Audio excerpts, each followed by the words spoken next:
ഈ രാജ്യവും ലോകവുമൊക്കെ ഒരുപാട് പ്രശ്നങ്ങളിലാണ്.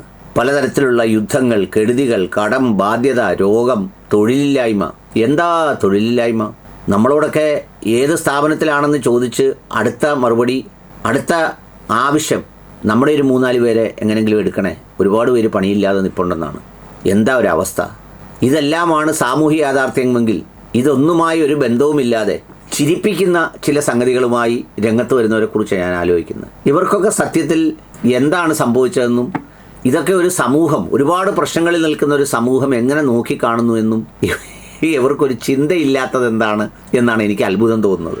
കാരണം നമ്മളിപ്പോൾ മെഡിക്കൽ കോളേജിൻ്റെ RCCയുടെ വരാന്തയിൽ ചെന്നിരുന്ന് ആരെങ്കിലും ഈ പറഞ്ഞ ഭയങ്കരമായ കോമഡി പറഞ്ഞ് ചിരിച്ച് അങ്ങോട്ടും ഇങ്ങോട്ടും കൈയിട്ടടിച്ചാൽ അവിടെ നിൽക്കുന്ന രോഗികളും ബൈസ്റ്റാൻഡേഴ്സും എങ്ങനെയായിരിക്കും നോക്കുക?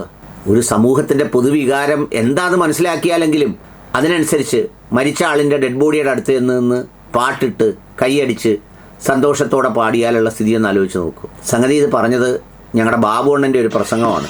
സുൽത്താൻ ബത്തേരി എന്നുള്ള പേര് നിലനിർത്തുകയും ചെയ്യുന്ന ഒരു സ്ഥിതിവിശേഷം, അത് നമ്മുടെ നാടിന്റെ സാംസ്കാരിക പൈതൃകത്തെ തള്ളിക്കളയലാണ്,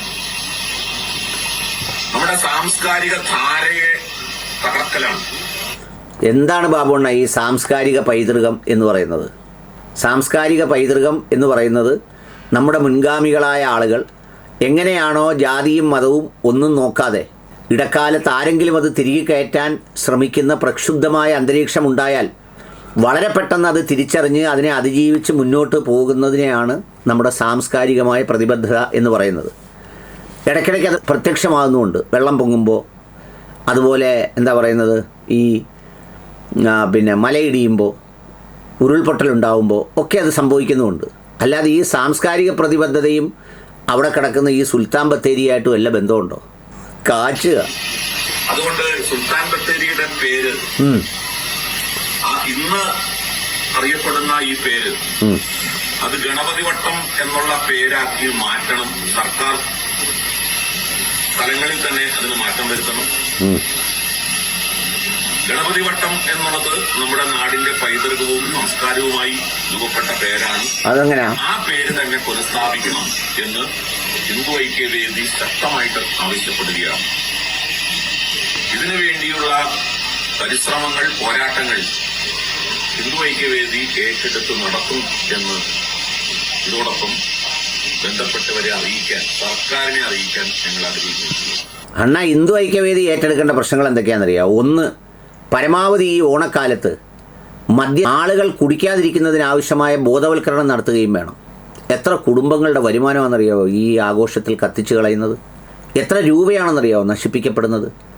കുറഞ്ഞത് ഈ കുടിക്കുന്ന മനുഷ്യരിൽ ഒരു 10% പേർ ഒരിക്കലും എഴുന്നേൽക്കാൻ കഴിയാത്ത അപകടങ്ങളുമായി പിന്നീട് വർഷങ്ങളോളം കിടക്കേണ്ടി വരുന്നത്, അവരുടെ ചികിത്സാ ചെലവുകൾ.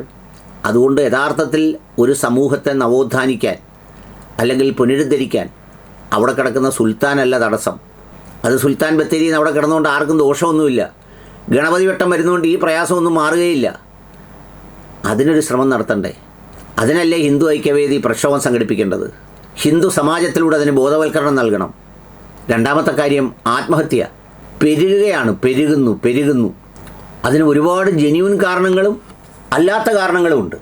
അതൊന്ന് പഠിക്കണ്ടേ ഹിന്ദു ഐക്യവേദി? പഠിച്ചിട്ട് അതിനൊരു പരിഹാരം ഉണ്ടാക്കണ്ടേ? അത് അഡ്രസ്സ് ചെയ്യണ്ടേ?